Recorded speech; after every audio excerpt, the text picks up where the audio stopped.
You might recall that scope relates to code accessibility. It determines which part of the code are accessible by different parts of the program. In this video, you will explore scoping in more detail and learn about two more scope types and how they work with the keywords var, let, and const. You may recall that all the code outside of functions is referred to as global scope, and all the code inside of a function is known as local scope. Local scope states that a variable is only accessible in the function where it is declared. In the ES5 version of JavaScript, only functions can build local scope. The ES6 version of JavaScript introduced a new variety of scope, known as the block scope. Block scope states that a variable declared in a block of code is only accessible inside that block. All the other code outside of the code block cannot access it. Block scope is built when you declare variables using let or const. In other words, when you build variables with let or const, they become immediately scoped to the code block they were created in. The scope of these variables is contained within curly braces. For example, you can declare two separate variables with the same name if one is declared inside curly braces and the other is not. You can then only access these variables inside their scope.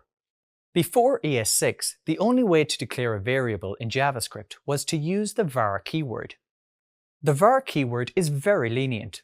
Let's outline some characteristics of variables that are declared with var. First, you can use it in your code even before it is declared. Also, you can redeclare the same variable when you use var. And the variables are scoped to a function, or if they are declared outside a function, their scope is global. With ES6, the suggested way to declare variables is to use the let or const keywords. Its syntax is very similar to the var syntax, only the keyword is replaced. For example, let's say you want to declare a variable named user and assign it to a string set to the value of Miranda.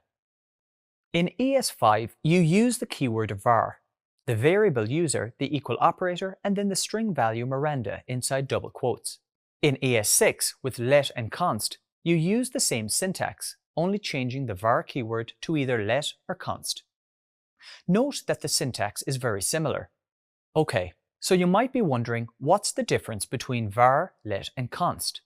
The simplest explanation is that the behavior of let and const is more strict. With a let or a const variable, you cannot use it in your code before you declare it. You cannot redeclare it using the variable keyword, like you can with var. Finally, it's scoped to the block, even within if statements and loops, like the for or while loops. If you are new to JavaScript, it may be confusing as to when to use either var, let, or const. A pro tip is to remember it like this. Use let if the value might change in the future, and use const if the value will never change.